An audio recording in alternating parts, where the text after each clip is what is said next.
let me just ask you, what have you learned with negotiating? Because I can already tell just from the people we've ran into here, you have a lot of really good friends over the years. I can only imagine the number of hours or negotiations you've been in. If someone's watching or listening to this and they're like, I don't know, I have zero negotiation training, what sort of lessons or advice might you have? Anything come to mind? I would think that in a negotiation, like you talked about, is early on we were taught, think about it before you're going to answer the question. Yeah. But I think what's critical to every negotiation is making certain that both parties are engaged and involved, and that there's give and there's take. And the other cliche is it's got to be good for, I'm trying to think of the one that I just loathe. I hate it.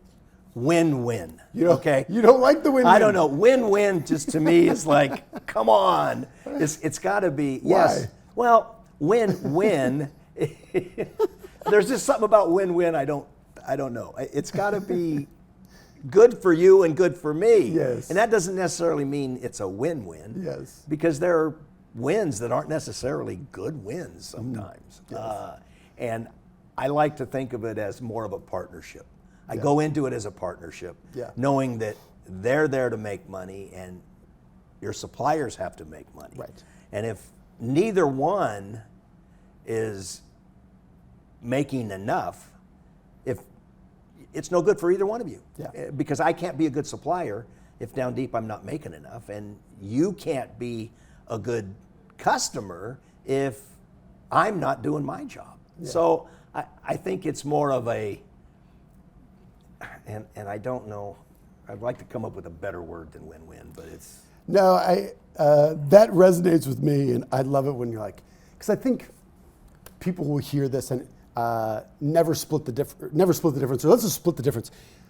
These things sound right. They feel right. They come out natural. I'm like, hey, let's just find a win-win here. I was like,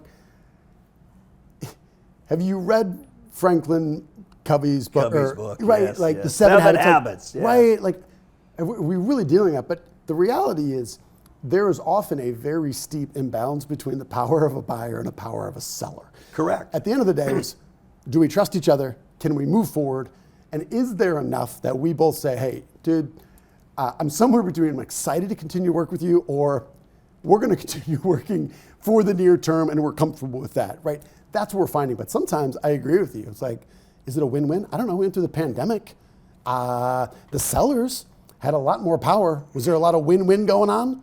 No, there's a lot of guys saying, I will accept this for now, and I hope it changes over time, and it did, right?